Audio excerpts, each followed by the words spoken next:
Welcome, everyone. Thank you for coming. Thank you to the panelists for agreeing to take part in this, and thank you to MCFA for, actually it was their idea. They asked us to participate. So I can't thank them as if it was my idea. It wasn't, it was theirs. My name is Jamie Pacheco. I work for the Brunswick-Topsham Land Trust. We are partnering on this. I'm going to talk a minute about BTLT and then hand it over to Monique, and she's going to run the show with these fine folk to my left. Again, I work at Brunswick-Topsham Land Trust. We serve the communities of Brunswick, Topsham, and Bowdoin. We have about 3,000 acres of conserved land across those towns, about 71 properties. We have 25 miles of trails across those properties. Our conservation efforts really focus on agricultural land, wildlife corridors, riparian buffers, access to water, which is really important for folks like over here. And there's some other, I think, fisher folk in the audience as well. But again, our conservation work really focuses on that and delicate ecosystems. I think that's the shtick. If anybody has questions, I will be here all night. Please just come and ask them of me, or call us or email us, and we'd be happy to answer them. All right, Monique, you are up.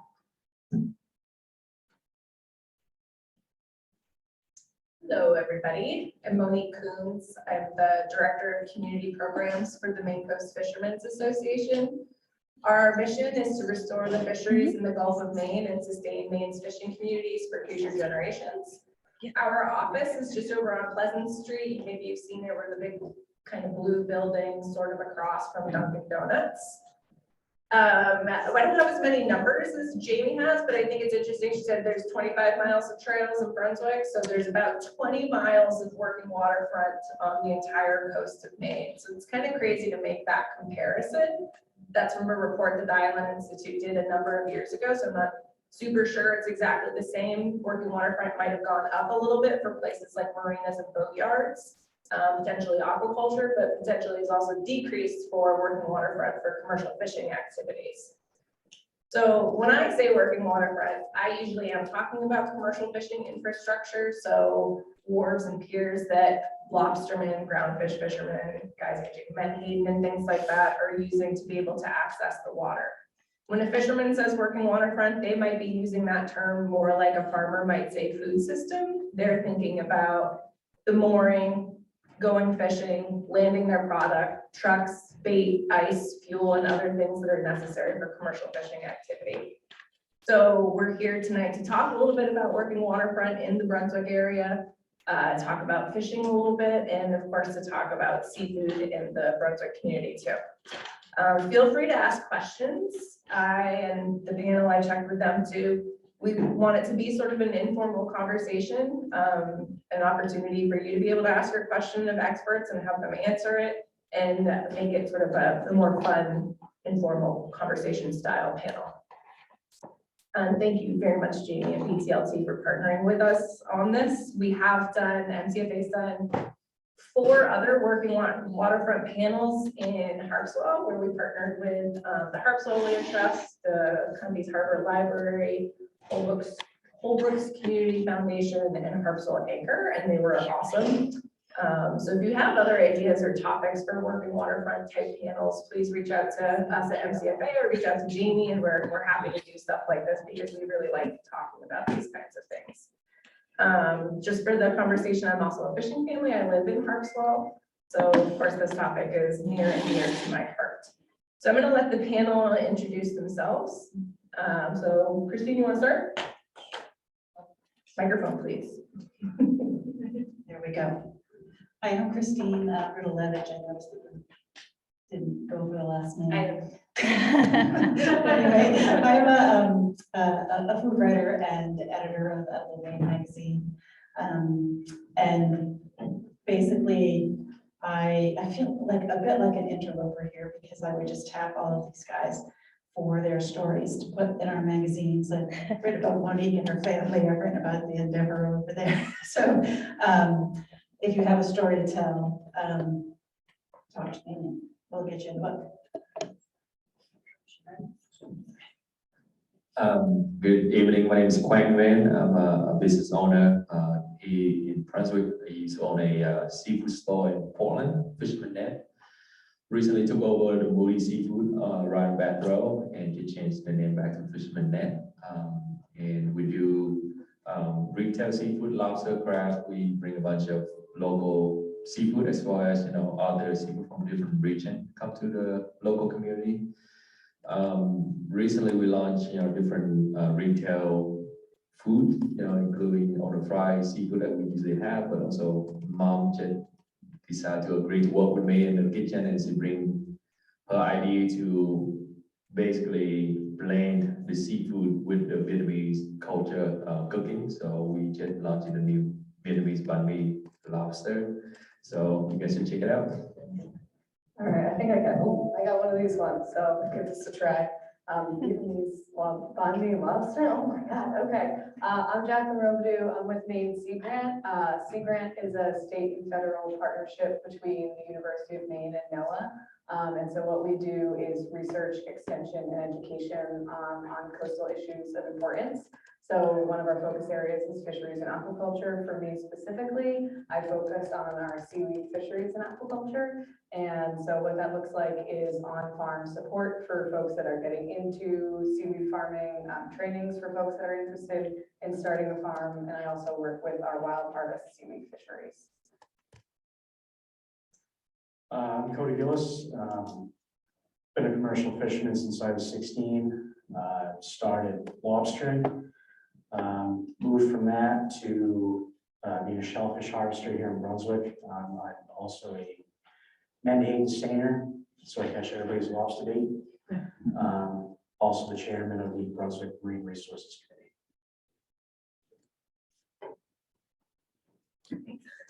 All right, we're gonna start with maybe a simple question, maybe not. And I'll start at the other end of the table this time, Cody. What does working waterfront mean to you? I guess the biggest thing that it would mean to me is access. We have over 6,000 miles of coastline in the state. And as Monique had mentioned, 20 miles-ish of working waterfront.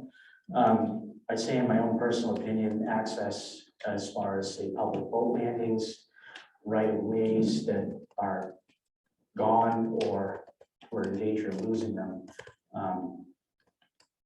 That's a big deal for especially shellfish and worm harvesters trying to access mudflats. Okay, awesome. All right, what do working waterfronts mean to me? Well, I guess this is the point where I need to out myself. I am not from Maine. I am actually from Massachusetts. And so I don't have a family or background or history on the working waterfront in Maine. Like all good folks from Massachusetts, I came here as a tourist. And so my relationship growing up with Maine's working waterfronts was not very deep, maybe outside of the fact that I'm the only person in my family that eats lobster. So that really changed for me once I moved here and got a job working in seaweed. Anyone that knows a seaweed farmer or harvester knows that it is incredibly seasonal. And if you are involved in that industry, you are probably also involved in 500 other things, be it lobster, scallops, mussels, owning a mooring business. Our folks who farm seaweed do many, many other things.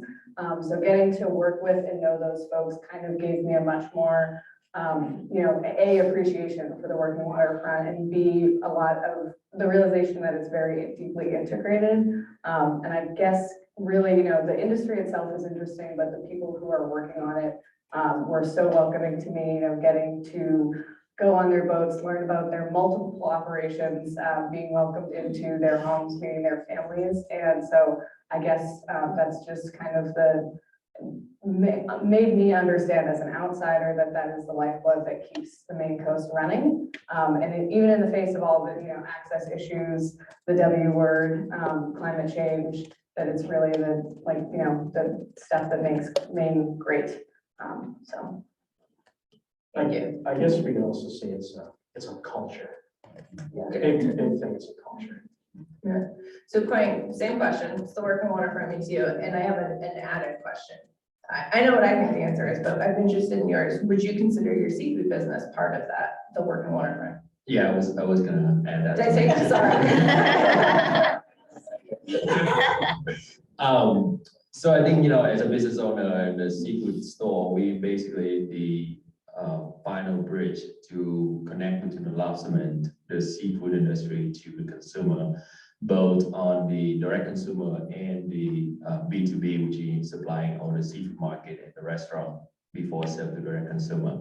So working waterfront means that, you know, the relationship that we have supporting all the lobstermen and supporting the environment that allow the lobstermen to grow, to catch as many and as the good quality products so that me as a business owner can bring that same quality to the end product, which is the direct consumer. So it's mean that, you know, we try our best to keep our lobstermen happy to bring the great product to end up with a nice dinner place on the consumer. So if that answers the question. Christine? Yeah, so I've got two roles with like I said, three roles with the Working Waterfront. First is to mine stories. And the second is to sort of act as a translator between folks working on the waterfront and my readers to better explain to my readers why they should be paying more attention. Like an example, we have a wonderful story coming up in our winter edition is coming out on December 1st, and an oyster farmhand wanted to write about oysters, and I said, I want a story about what you all do in the winter.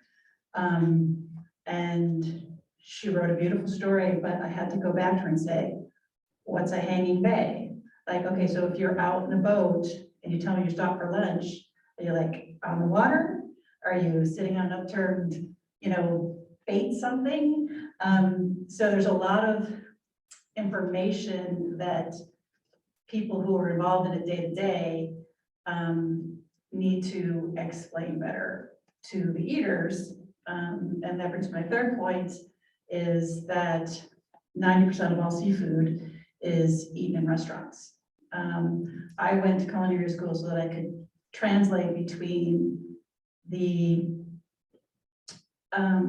super rocket science that chefs make people think food preparation is, to not to in your own kitchen. It's like, yes, seafood takes 7 minutes and your toaster oven before it is a havoc. So that's the other bit of translation I do, making seafood a little bit more accessible for people who are afraid of it.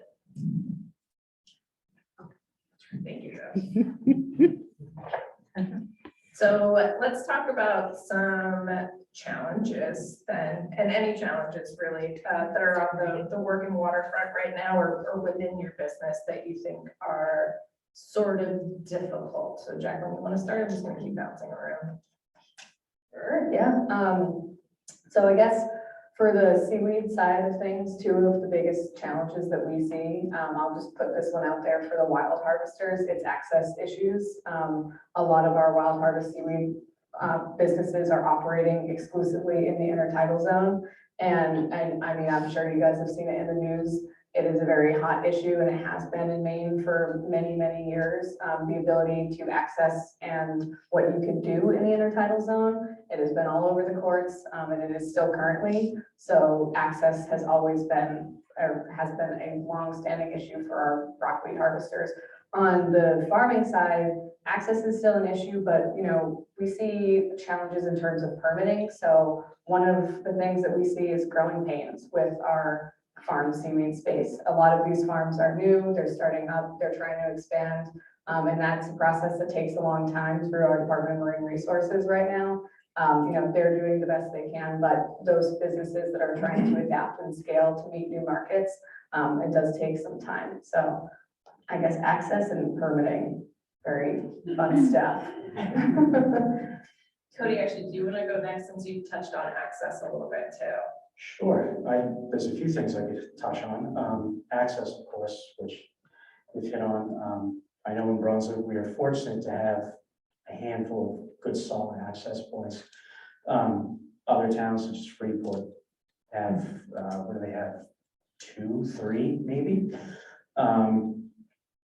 Moving from access, operational costs with this year in particular are like astronomical.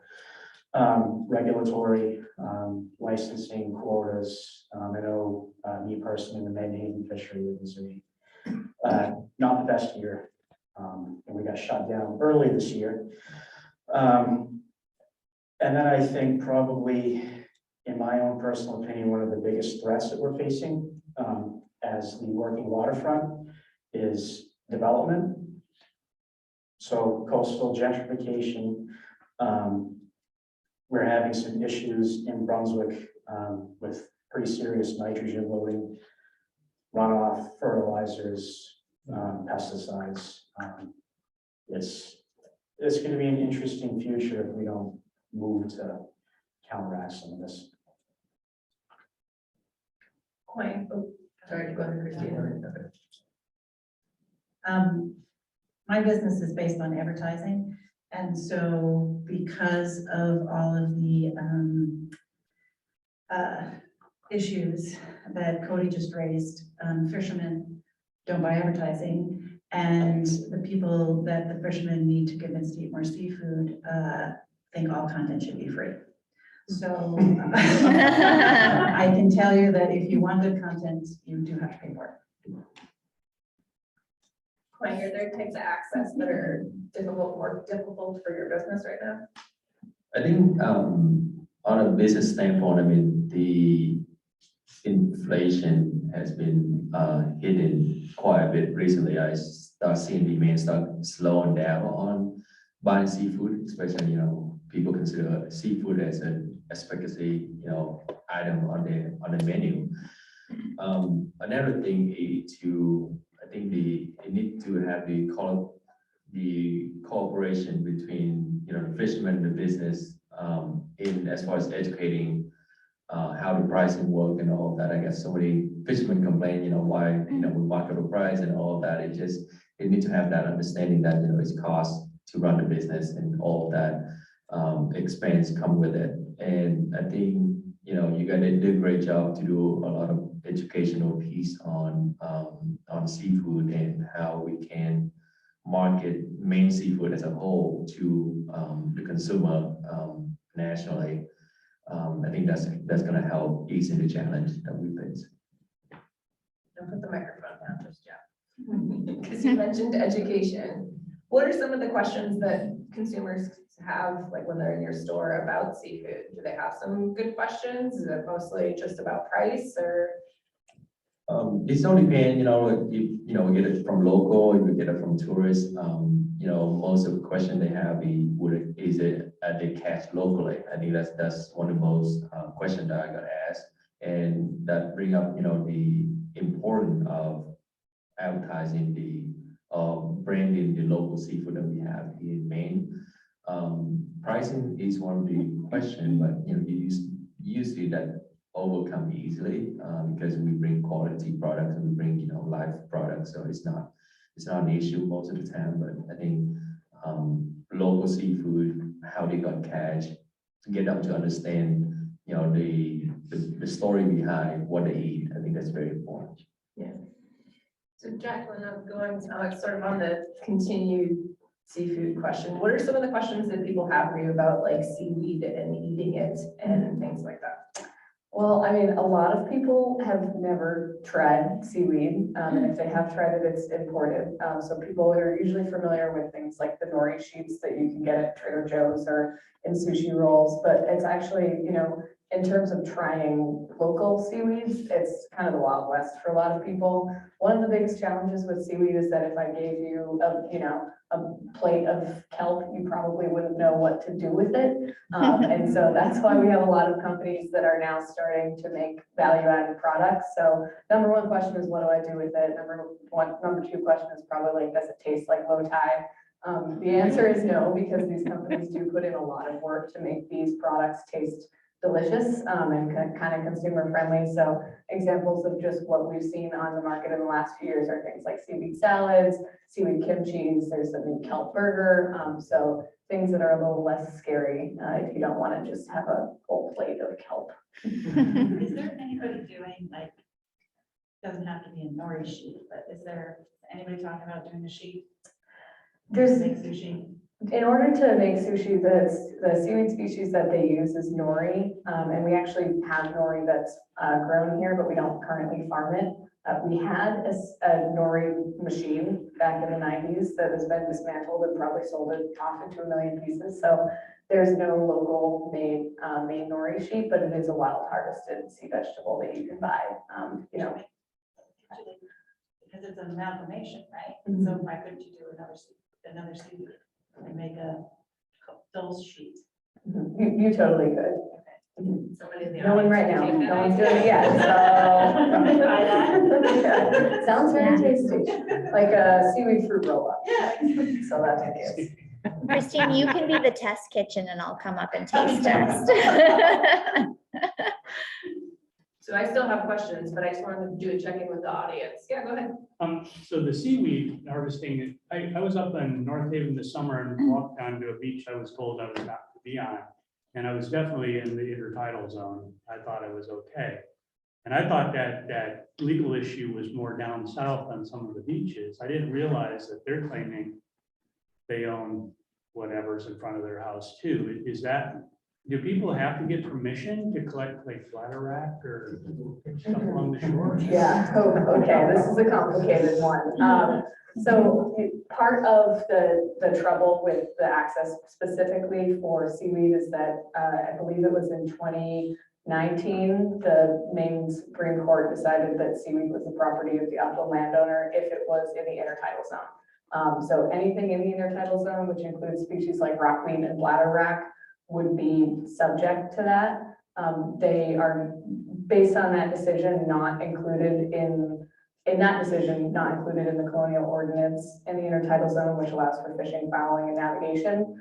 Recreation is not included in that, which is probably why you were asked to leave that area. And that's the basis for the lawsuit that we're seeing in the courts right now, which would be to include recreation and therefore restore access for the wild harvest seaweed, wild harvest rockweed industry would be kind of wrapped into that. So it does extend through the whole coast.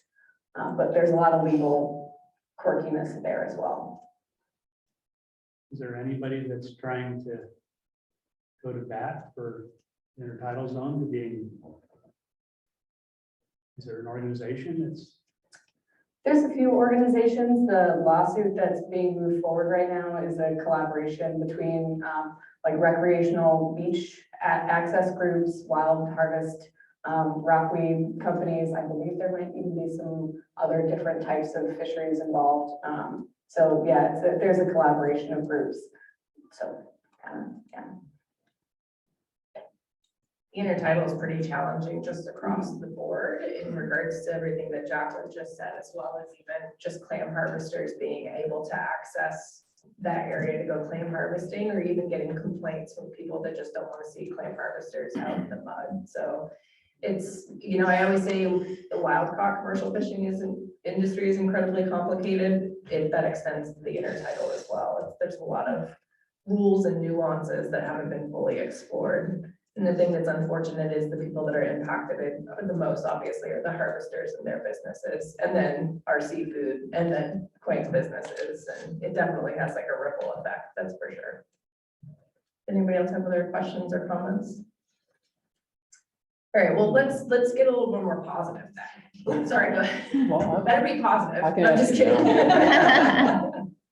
a long time ago, the Cooperative Extension Service was, and probably others too, was trying to develop a taste in the public for underutilized species. And monkfish, for example, dogfish. And when I go to the store, I see just a very limited types of fish that's available, and some that aren't available anymore anyway. And I wonder, are there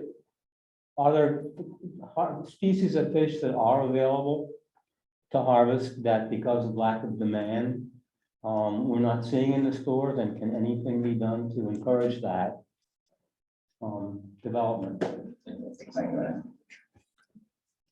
I think that's one of the biggest challenges with seafood store that we face. You know, people just so used to the regular fish, haddock salmon, and most of the time, the haddock and salmon is getting from Boston instead of even Maine.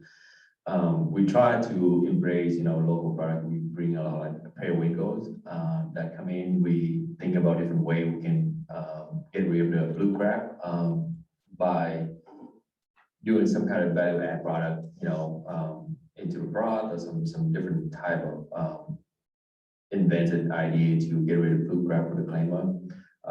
Different type of fish, we try to bring, other type of fish, like monkfish, what's the crab fish that,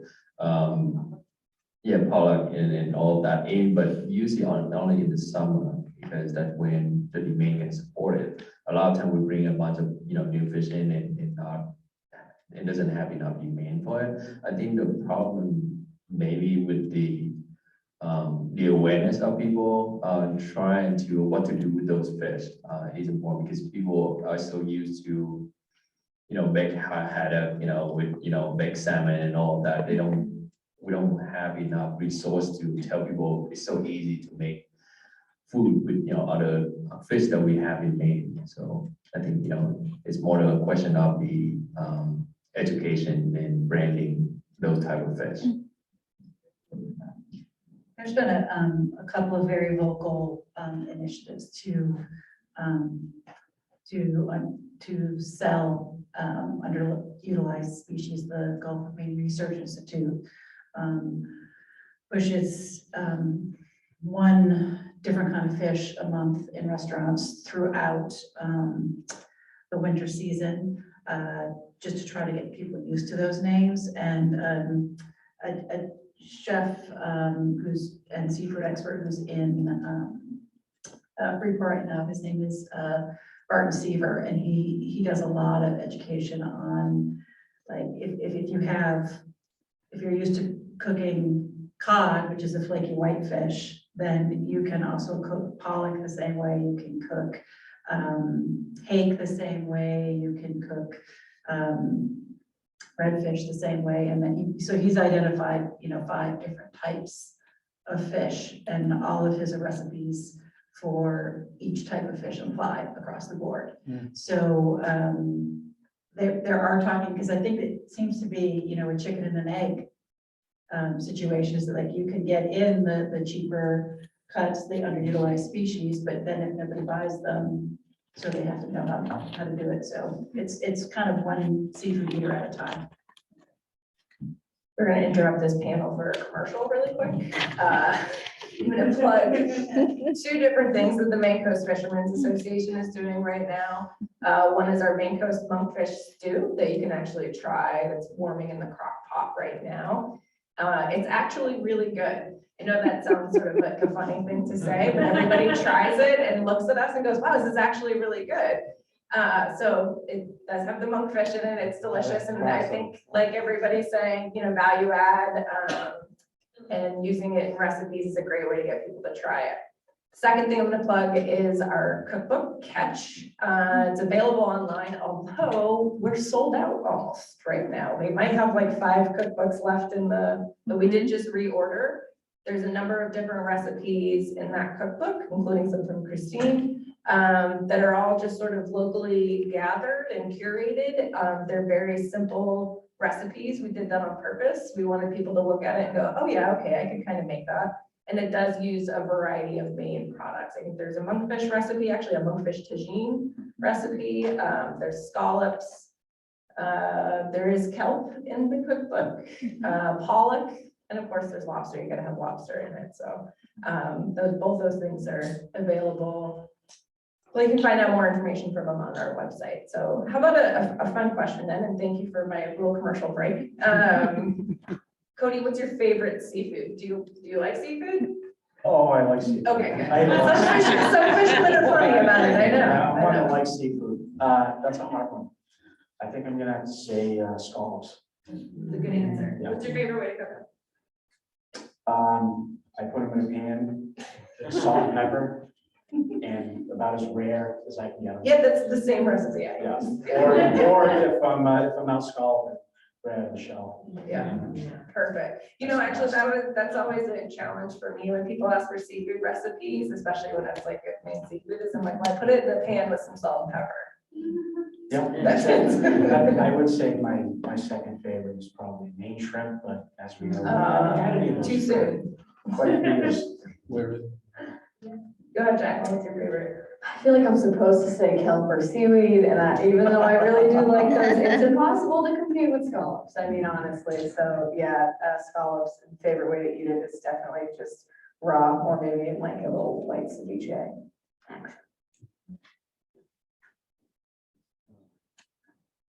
Oyster. But I kind of fancy it up a little bit because I put a little uni on top and a little of the egg roll and then eat it raw. Yeah. It's a little expensive, but. Christine, you got a favorite seafood? Yeah, I'd have to go with oysters too, because what, I think we can have we have two different kinds. We can have oysters every Friday and Saturday night throughout the year and not repeat a grower. Are we up to, we're over 100, right? We only need 104 in order to be able to do that. That's my party trick, actually. And I sleep with somebody's, oh, I'm gonna be there at 6. Okay, sleep till 5:30, and then I get oysters, and then every Saturday. All right, Cody, I want to go back to you because we're going to go back to the work at Waterfront for a second. What is your favorite waterfront spot in Brunswick or Brunswick area? And why? Or if not your favorite, what's the most important, do you think? I would have to say it's not in Brunswick. It's in Oxford. Henry Allen Seafoods, where I based my pogy operation out of. Most beautiful sunset in Casco Bay, in my opinion. It's just a great place. I make my living there. Love it. Where is it again? I can't hear that. Henry Allen Seafoods down 123. Okay. In the summertime, if you go down there too, they have a food truck, Morse's. That's very good. Which is Go amazing. visit. I think I've been there then. Yeah, Lookout Point. It's worth a trip. Look out point. Yeah. I live in Portland, so I will go with the Portland answer. I was gonna say, you can totally pick that. But that being said, I'm taking input for where I should check out in Brunswick, so thank you. For Portland, it would be the Portland Working Waterfront down on Commercial Street. There's just so many unique wharves down there. It's very cool. I never get tired of playing tourist in my own town, so. We usually pick up lobster from plain lobsters. We go to Cody Harbor and those are beautiful. Really appreciate the heartfelt answers. Thank you. Disappoint you. I know, sorry. I got an assignment to write the voters chapter on Blue Hill Deer Island in the summer. So I have to say the Stonington Working Waterfront is just stellar from whatever angle you're looking at it. I would agree. As someone who gets to travel the coast quite a bit and visit a few working waterfronts, every town that I go into, I go, oh, this one's in my top 3. So there's not really a good, Harpswell has my heart, but most of the community. So I'm curious from the audience, does anybody have a particularly favorite working waterfront space or a space that they find to be one of the most important to the state of Maine? But you didn't think I would put you on the spot, but yeah, go ahead. I ride my bike down to Simpson's Point and to Pennellville Road, and I see farmers down there all the time. I try to chat with them a little bit. They're usually doing the thing, but we get a few, they always say. Yeah. Yeah, I think that's incredibly beautiful down there. Absolutely. Go ahead, Jeff. I have to rep from Quake. Nice. One second, Allen Seafood, and also Thompson's Point with the horseshoe crab spawns. Oh, yeah. Always great to watch. You just mentioned Simpson's Point. There used to be a lot of fishermen who could leave their canoes out there and go in and out from that on the area. I don't know if that was the generosity of the landowners or what, but I don't see them anymore. And I wonder if anybody knows what's happened. If you know about them. Well, they seem to be over more by the Panelists and in-house. There was at least 4 or 5 of them there. Today, I was down there. At low tide. Yeah, could be a number of different changes, just being able to access, or if there's new owners or something that don't want them, or fewer fishermen out of there, could be a number of different things. The new build. So maybe somebody's already said this, but in Brunswick, Simpson's Point is so important to us to be able to get into the water and go swimming and all that good stuff. So I would say Simpson's Point. Check out Woodward Point. I like it. Awesome, thanks. So next question, going back down the other way is, and Cody, I'm sorry, I'm gonna go to you again, but what are some of the changes that you've seen on the working waterfront, say over the past decade even? Good, bad, and indifferent. How much time do we have? I see my time. Let's see. I would say the good, there's been a lot more awareness as far as access is starting to get on people's radar a lot more, which is obviously important. Not seeing the amount of trash along the shores, people are being a lot more conscious about their trash and picking up after themselves. That's huge.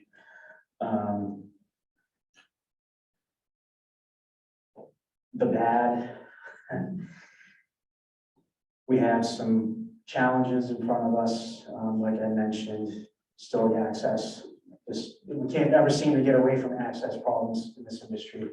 I do like what you're hitting on is utilizing underappreciated species.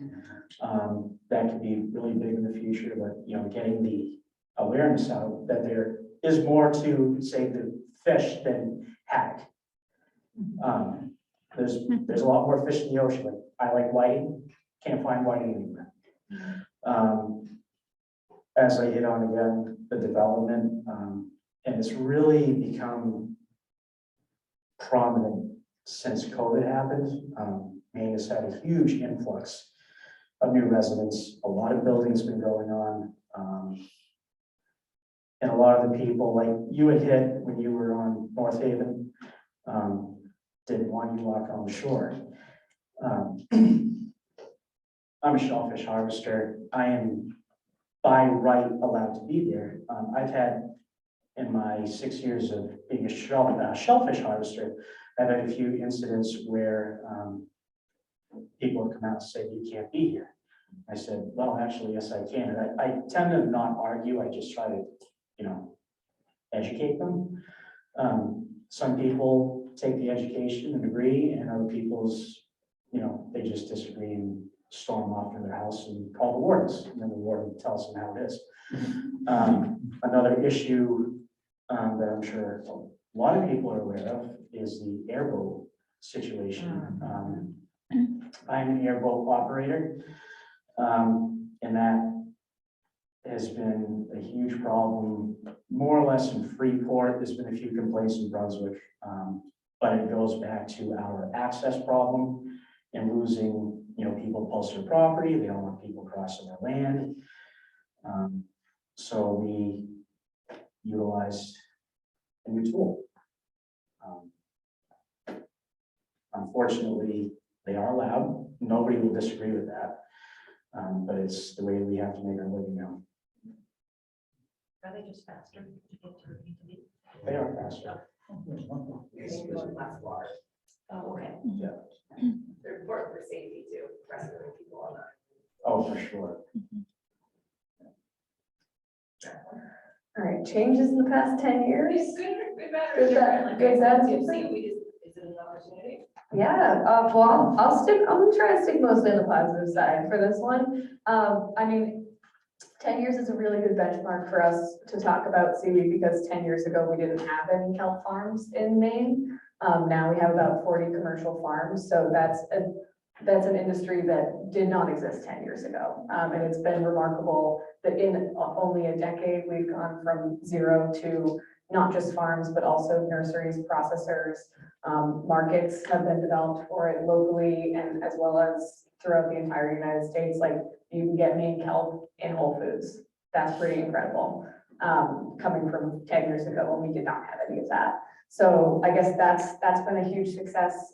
Maine has also, Maine working waterfronts as it pertains to seaweed have been put on the map because Maine is the #1 state for farming seaweed. So, we are looked at globally as a model for how to do this. And globally as a model for how to do this in a sustainable and climate-minded way. We have research happening on Maine kelp farms that cannot happen anywhere else in the United States because we're the only place in the United States that has had farms long enough to be able to get data about them. So we're eligible to participate in like international seaweed farm projects that other states can't, which is kind of neat. The other thing that I'll mention, and you kind of touched on this with like nitrogen and carbon, there's huge potential for seaweed to remediate those kinds of runoff issues if it's not used for food, obviously, and also opportunities to reduce coastal carbon in the water using seaweed. So that's pretty exciting. Last thing with working waterfronts, and I should mention this, is seaweed is, like I said, it is deeply integrated. And so we're seeing seasonal business opportunities for support businesses. So somewhere like the Portland Fish Exchange is now drawing some seasonal income from seaweed farmers and harvesters who are offloading their seaweed there. That did not exist 10 years ago. So yeah, pretty exciting stuff in seaweed at least. And there's challenges too, but. So Quang, same question, but for your seafood business, how's it changed over the past 10 years? I'm not in the seafood business for the past 10 years in the US, but not quite, like 4 years now. But growing up in Vietnam, my family have a fish farm actually. So we actually raise fish, escargot, and shrimp. And seafood has been, one of the biggest the dominant meals in most Asian meals per day. So I think in the past 10 years, what I've seen is that the market had been expanded to the ethnic community quite a bit. When I first came into this business in Maine, Maine lobster has not been widely accessible to Asian community in the country. When we took over the store, we did, and within 6 months by bringing it out to the Asian market across the country, we basically tripled the revenue that we had from the previous owner. So we recognize the importance of the demand, the high demand of the ethnic community and bringing out seafood and bringing the seafood accessible to those communities is gonna increase the demand of the seafood industry quite a bit and help bringing those products out to the consumer more. The challenge, I think, with the seafood industry in Maine is that we don't have a big airport to do cargo. Right now, like for a lot of B2B business, we ship a big load of lobster or seafood product to a different Asian market or different restaurant in a different state. We have to truck them down to Boston and cargo them using the Logan Airport. There was different idea that I have to have like a DHL station in Maine where they can truck down on a daily basis, to getting all the seafood package that need to go to Logan and truck down once or twice a day. So that bridging the gap that every company or small company have to have a truck and bring that to Logan every day. Now we have a station here, we can drop it off and transport, using a different carrier. So that's gonna bring down the cost quite a bit for a small operator, like us. So, or we can build a bigger airport. I have to say, my husband and I moved here 10 years ago. He teaches at Robidoux, And I started reading about sustainable seafood like day one. And I have a column in the Portland Press Herald that the very first piece I wrote about in that column was about dogfish. And I feel like I have to keep saying the same thing over and over and over again. And I don't. And you just don't feel like you're making headway with the eaters, right? Like there's been research that people don't like to cook it at home because it makes their curtains smell. And like, dude, these are your neighbors. Let's support your neighbors. Like air your curtains out. Like, okay, the problem there is that you're cooking it too hot. And like, if you put it in the pan, it's too hot and all the oils vaporize, of course it's gonna make your curtains smell. But you have to like cook it at a very low heat for a longer set of time and your curtains won't smell.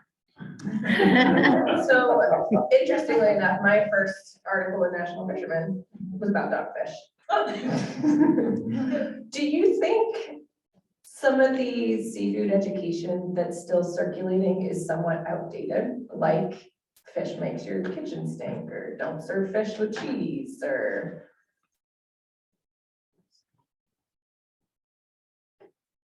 I don't think it's outdated. I think like if you look at the seafood nutrition partnership, you know, they're doing all the newfangled ways. Like I would personally not do what is the pot, the Instapot?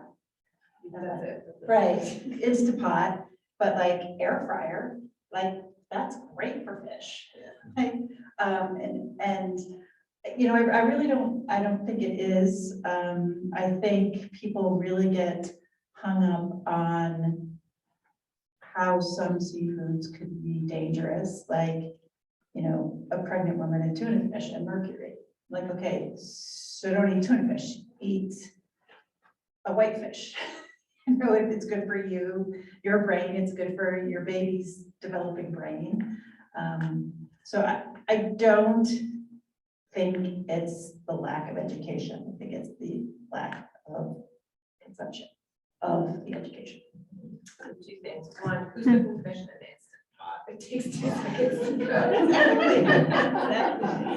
And then second, just for the audience, Seafood Nutrition Partnership is actually a fantastic resource for learning about nutritional value of fish, how much fish you should be eating, and they even have some really heart healthy recipes and stuff like that. MCFA works with SMP quite a bit. October was, of course, National Seafood Month, and they have a big campaign, but they'll keep that going with other stuff too. Go ahead. Can I ask a two-part question on that? One is that there are actually some great programs on working on getting seafood into our school lunch program so that kids are having it at an early age, so it becomes part of their awareness so that they're doing exactly everything that Christine is talking about.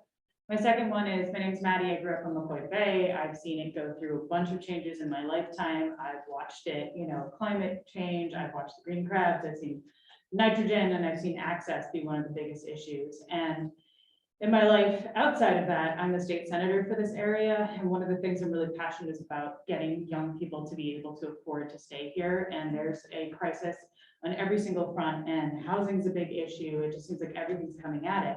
But I do a lot of work with folks my age and young folks who are starting to do aquaculture leases.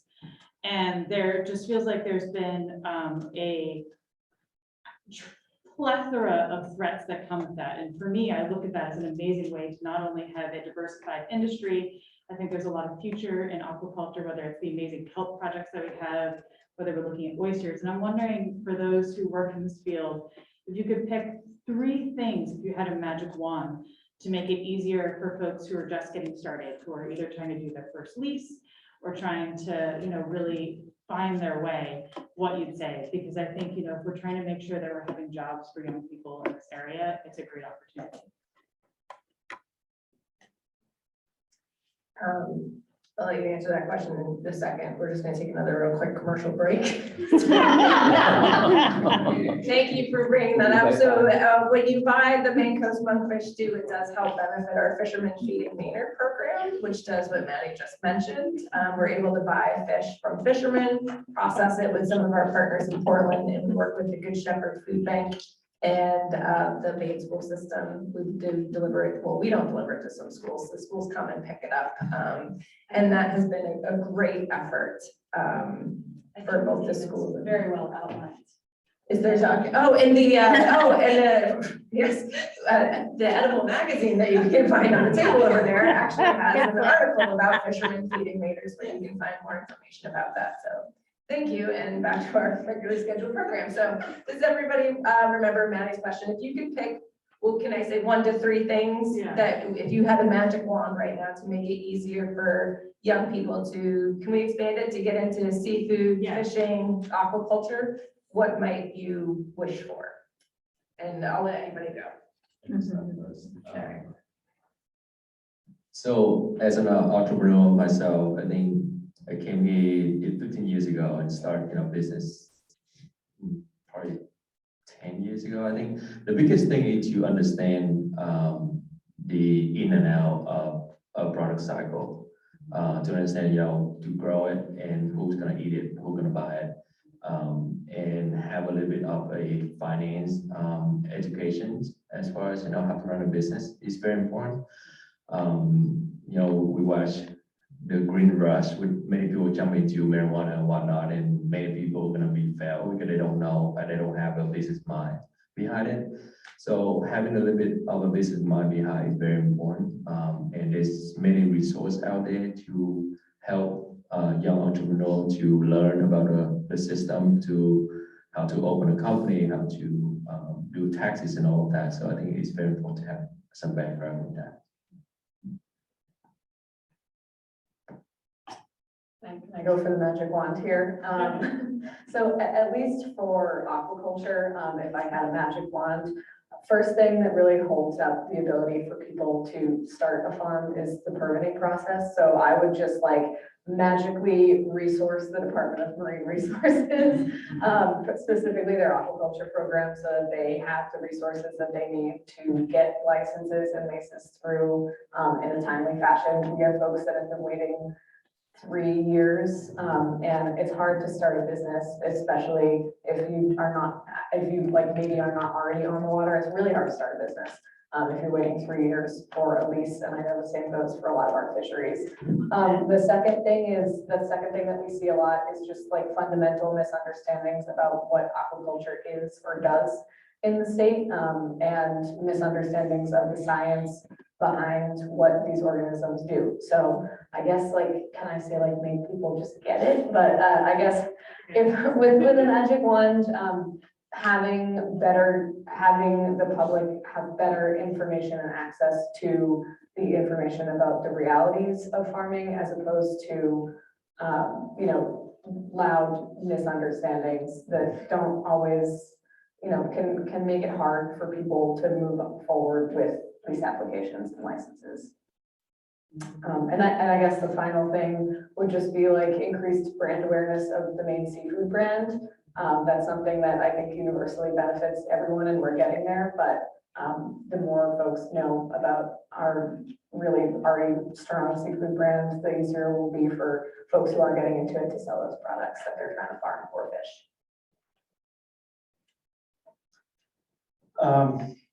So as a wild commercial harvester, I have my own personal beliefs about aquaculture. I think that they have their place. I think there are leases in places that they should not be, but they are, because they directly affect lobstermen, purse seiners, everything else. There's a handful around that you wouldn't even know that they were there. To hit on your question, if I could wave my magic wand with real focus on the lobster fishery, I would say groundfish fishery, which is also a federal thing.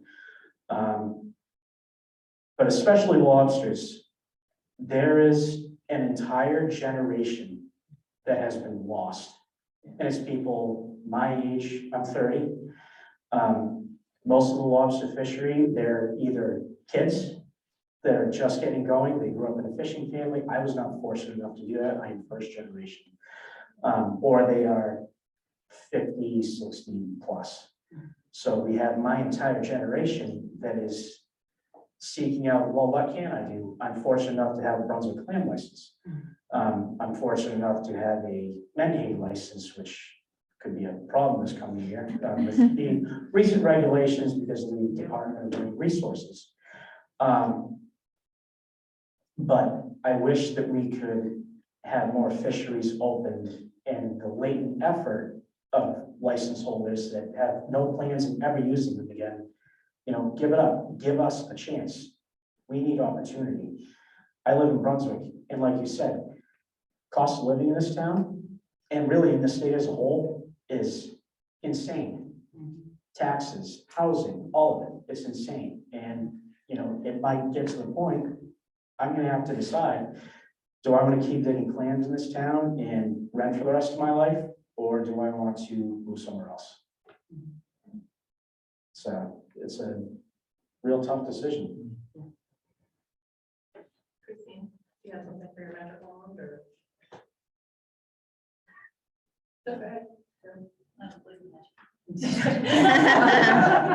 That's not okay. Can I ask a follow-up to Cody? Because Yeah, I've please. heard that lobstering is also very generational. And with all of the things you need to learn, it's better to have learned, you know, with your father or grandfather, and makes it easier. At least you're not surprised.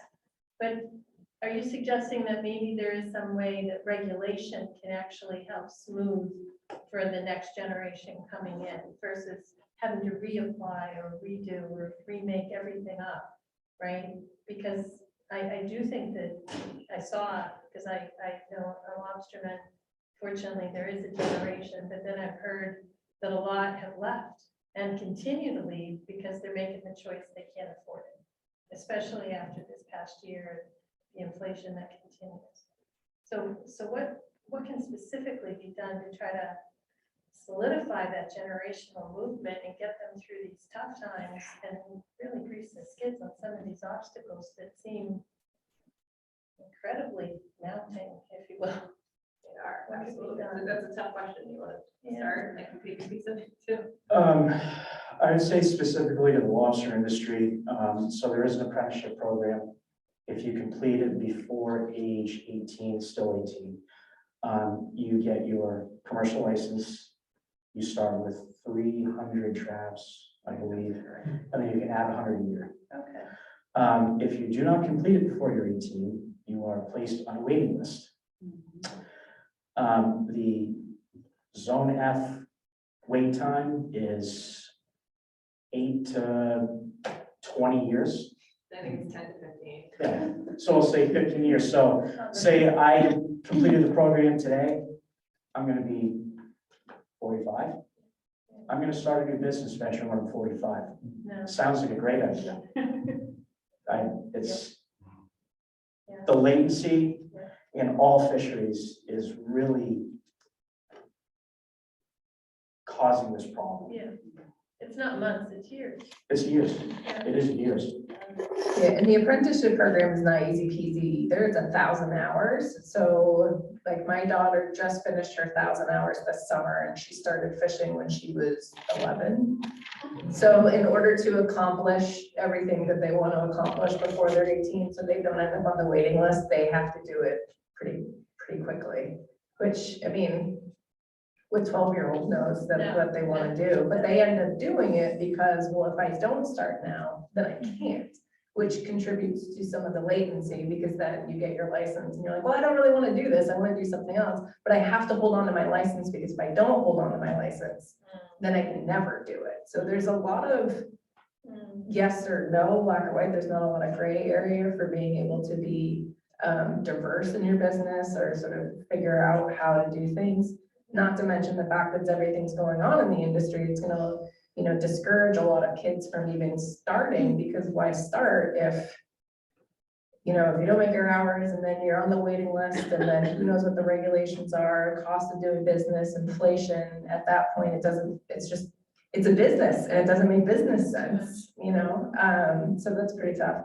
If I may, if I had a magic wand, and I know that's not exactly what you asked me, I think my big wish for commercial fishing and seafood and the working waterfront is the same wish that I've had for a very, very long time.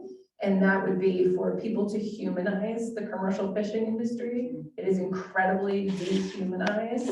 A lot of the stories that are in media outlets, not edible, like Christine tells stories of people. I've been talking about the articles about the commercial fishing industry that just completely negate the fisherman's role in the food system and in the process of how things work. Or even worse, they vilify fishermen. Yes, fishermen are in the Gulf of Maine. They are not the root cause of all of the issues in the Gulf of Maine. And if anything, they want to be a part of the solution because it's their work environment and they care about it. And, you know, like Cody says, you know, that's what he's catching, you know, he needs to be able to continue to catch it because it's his business. So why wouldn't he do that? So I think that that's my wish, is that people think more about the role that fishermen play both in the food system and the working waterfront and the health of the Gulf of Maine. So we have about 15 minutes left. Is there other questions? Were there any questions on Zoom? Thank you to the people that are listening on Zoom. We appreciate you too. If you have any questions, or if there's other questions in the room, go ahead. The only issue I heard about scarcity was the shrimp. Are the fish going away? Sometimes you read like international stuff and they say the fish stocks are going down all over. Is that a really pressing problem? Some species, I suppose. But I mean, lobster seems to be like a complete success story as far as making it a sustainable fishery. Are there other ones that are really problematic? Cod is a big one. I know the haddock stocks are really, really good right now. I've been out fun fishing a few times this summer for haddock, and it was nothing to catch my limit. Business-wise, Menhaden fishing, stocks are looking really good. They went farther east this year than they ever have gone before. They were catching them off Grand Manan in Canada. They have no regulations on them up there because they've never had them. So it was a total derby fishery. Good for them. Maine shrimp, that's, I don't even know why we still talk about it anymore. There's, Some of us want it back. I mean, I would love it back. They're my favorite, my second favorite thing to eat. I just don't, you know, when they closed it, I was still in high school when they closed it, and when it shut down, some of my friends, oh, they'll open it up in a few years. I said, no, they won't. I said, once they shut something down, it just never seems to open again, unfortunately. What I tell people when they ask which seafood that they should eat, because you know they'll look at some of the seafood guides out there, and irregardless of the lobster decision they made, Monterey Bay Aquarium has a seafood watch, and a lot of their information is outdated. So I tend to steer folks away from those guides. And especially up here in Maine, ask where your seafood is from. It's highly regulated. So if you want to eat cod, and a lot of people want to eat cod, just make sure it was caught by a Maine fisherman, because they caught it under their quota, and it's putting money in their pocket when you buy it. So just know where it's from. That's the most important thing. And if it's, you know, Norwegian cod, I would buy it. I don't know what ship is probably hitting a whale, right?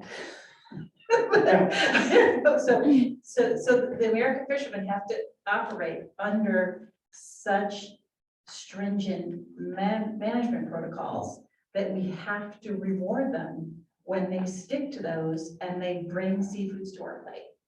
Like, that's the bottom line. If you want to keep eating fish and you want to be fresh from Maine, then you have to buy Maine seafood. I think to add up on that regulation thing, to give you a little perspective, growing up in Vietnam and in a seafood town, in Vietnam, there's no regulations as far as fishing. people will go out to the ocean with the smallest whole net to catch everything that they can to make a living.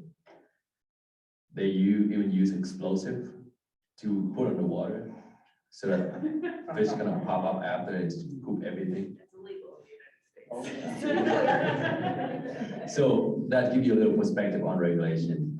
And that's why coming over here and seeing all the wild seafood, lobster, scallops, everything that we caught here, it's just so much appreciated. And it's just so rewarding to be in a place that's able to get those things. Right now in Vietnam, like, unless you go far, far out in the ocean, there's no fish. There's only aquaculture because there's no fish. People have to, without a big boat, they have to start growing, lobster that has to start, the spiny lobster. They have to start growing oyster, mussel, and everything is farm grown. The wild thing is something that's very fancy over there right now, because unless you have a big boat to go out deep in the ocean, there's nothing inside. So. If I can ask another question, one thing that I think people don't realize is what comes out of the waters around Brunswick. So I don't know if anyone would be willing to talk about some of the amazing things that are found wild right on our shores. We dealt with this in the agricultural world, where a lot of folks didn't realize how much is grown in Maine. And I think it's really particularly true with what's being harvested in our water. So I don't know if anyone wanted to speak about some of the amazing things we get here. Quang, do you want to talk about periwinkles? We move about 1,000 pound periwinkles a week. We move to all different Asian markets across the country, but they are tasty. You know the cook now. You can have the whole night just picking periwinkle and having fun of it. Just like people love picking crabs every Saturday. Periwinkle, chowder crab, razor clams, we get some. Those are very amazing as well.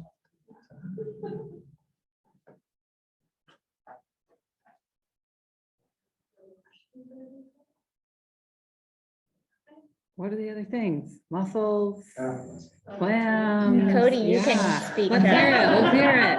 Say the Brunswick waters, soft shell clams, hard shell clams, some mussels. There's very few places you can collect them wildly. We don't have any mussel farms in town. There is a mussel farm down off of Bangs Island, and I believe there's another one on the other side of Shadid. Razor clams, lobsters. They catch lobsters in the Koi Bay, pogies. I don't eat those. They're not very good. They are not good. Trying to think what else we got. Squid. Squid, oh, a lot of good. squid. Yeah. Yeah, good one. Tuna. Well, maybe that's actually not like Brunswick waters. Yeah. I mean, there are tuna things coming in. Mackerel. A lot of mackerel. Whelks. Whelks, Right back. stripers, Yeah. Bluefish, if you're out. like one bluefish this year. I heard bluefish came back. Yeah, there's a few down off Bailey Island. Moon snails. Yeah. Yeah, moon snails, that's true. Are you seeing populations shifting with climate change? Are there things moving in from the south and things that are moving out northward? That's kind of a loaded question. I guess which things are shifting that you see? So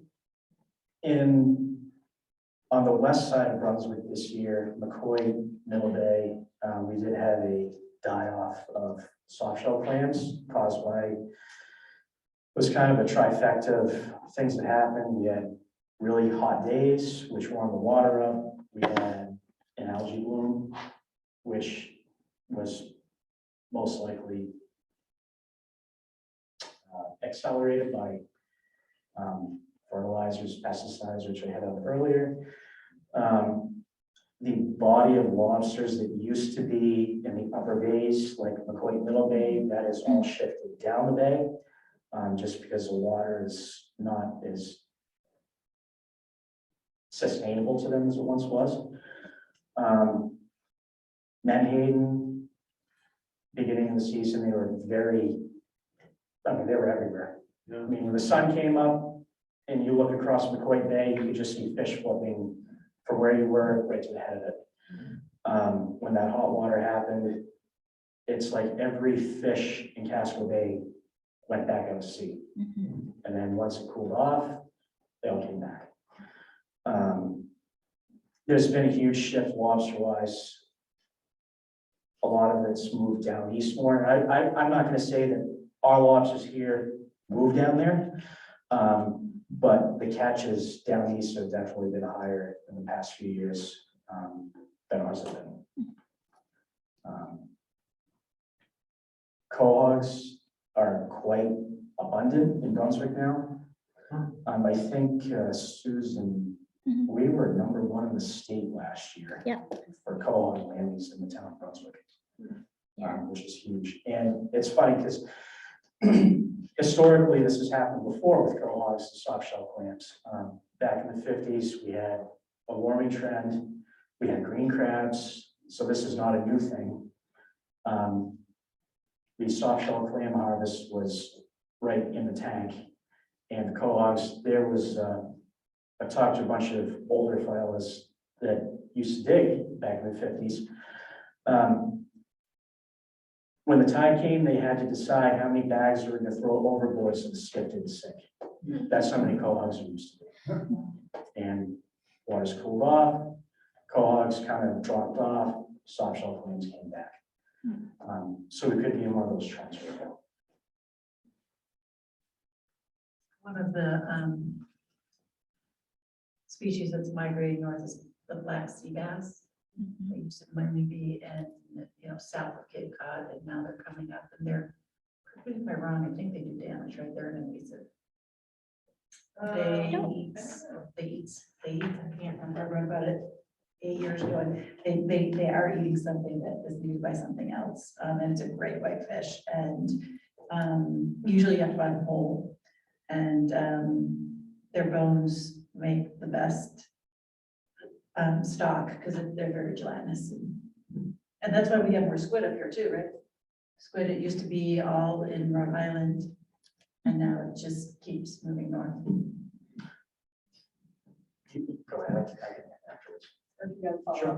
I will say one thing that has really become more prominent, and I think it has a lot to do with Portland being much more of a vibrant shipping port than it used to be.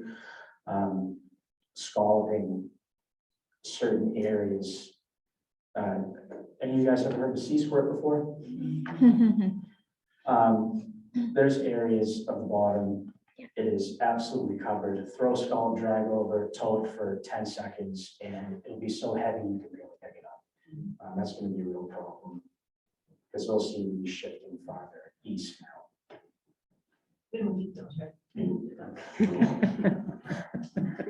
I was just gonna chime in on the seaweed side of things. So obviously kelp is a cold water species, and all of our edible seaweeds here for the most part are. Kelp beds are a foundational species that have fluctuated in the Gulf of Maine for years and years. Historically, like crashes in the 90s with urchins and stuff like that. They're coming back, but where we see them come back is in areas of colder water. So like Casco Bay, we haven't seen the same returns that we see elsewhere, like Penobscot Bay.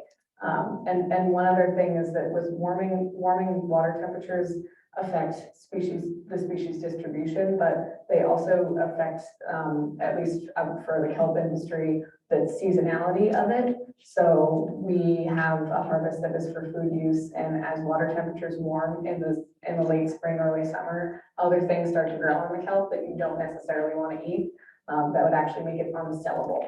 So that means that folks are needing to harvest their seaweed earlier in areas where that water temperature is rising quickly. Like we'll have kelp harvest in Casco Bay that the latest you can push it is early June. And then folks who are farming kelp down east can harvest into July and still get a sellable product. So you do see that like temperature gradient even something as small as like the dates of kelp harvest. So we know a lobsterman that's catching blue crab. So, I mean, like 2 last year, 1 the year before, so is that something you guys have an eye on, is blue crab coming up? I've heard the same, like, no 1 or 2 here and there. Did you mention that you had some blue crab or you heard? We get the blue crab sale from Maryland, but we actually looking for a solution with the green crab. Yeah. And then probably the last question. if that's okay. So thank you very much for all your comments. I've learned a lot, and I hope that more people in our communities can learn about this. But in the meantime, I'm wondering what your suggestions are about how the fishermen and the people, you know, the the businesses and the legislature, and I mean, how can they work together? What needs to be done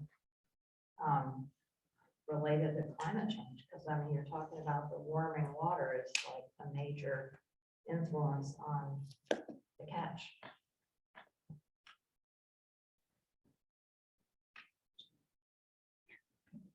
I think definitely there needs to be collaboration between those three parties, and I think, you know, like the biggest thing is to come up with a compromise solutions for everybody, because at the end of the day, you know, being too aggressive in one party is, you know, it's been a miss on the other. So doing something that can be step by step and graduational, so that everybody can adjust and come up with the right solution is very important.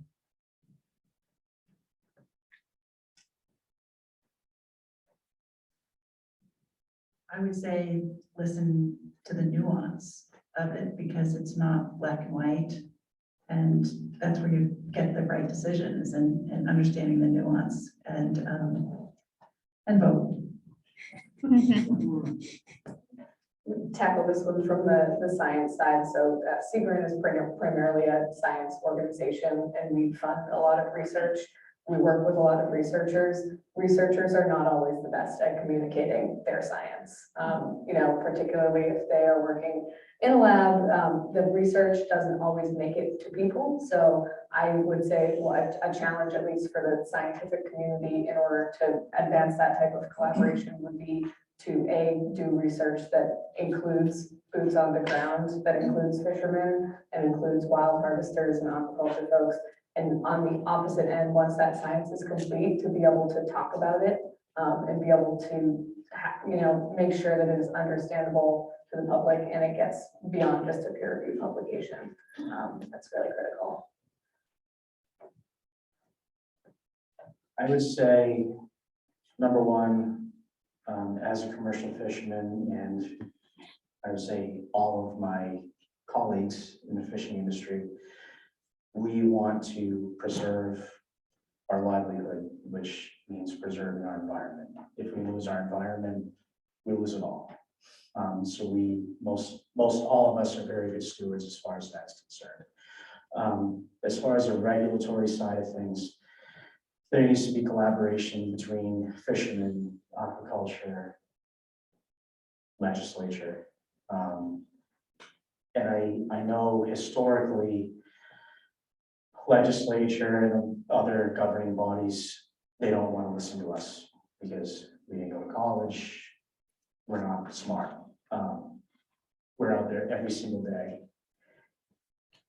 It's more now they are listening to us.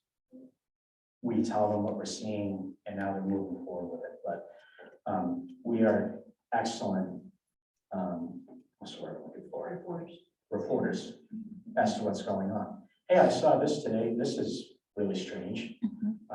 We need to look more into this. We do that a lot at the Brunswick Marine Resources Committee. We listen to the harvesters. Hey, we're seeing this over here. We'll go investigate it, and then move forward with a plan. But I think collaboration is our biggest friend. Well, thank you so much to all of our panels. You guys were all fantastic. Thank you so much to all of you for joining us this evening. We really appreciate it. You can find out more about events like this on our website, maincoastfisherman.org, or the BTLT website. I'm sure you can Google Brunswick-Topsham Land Trust and find it. I do want to make one more plug for one more thing. I am a fishing family. My husband's a commercial fisherman. My kids go fishing. I live in Harpswell. As you know, there's a lot of stuff going on in the lobster industry right now, and Maine lobstermen could use a lot of support. On Bailey Island on November 12th at Bailey Island Library Hall, we're going to have a Save Maine Lobstermen campaign fundraiser and information and potluck. Everybody is welcome. You can find more information about that on Facebook. Just, kind of Google it, but it's Bailey Island Library Hall, November 12th, 1 to 4 o'clock. Everybody's welcome. Representatives from the Maine Lobstermen's Association will be there to answer any questions. It's definitely something that everybody should be paying attention to right now. It has the potential to not just impact fishing families like mine or Cody's, everyone in the state of Maine. So please pay attention to that. So thank you so much. Again, appreciate all of you. Drive safely on your way home and have a good evening. And try some stew.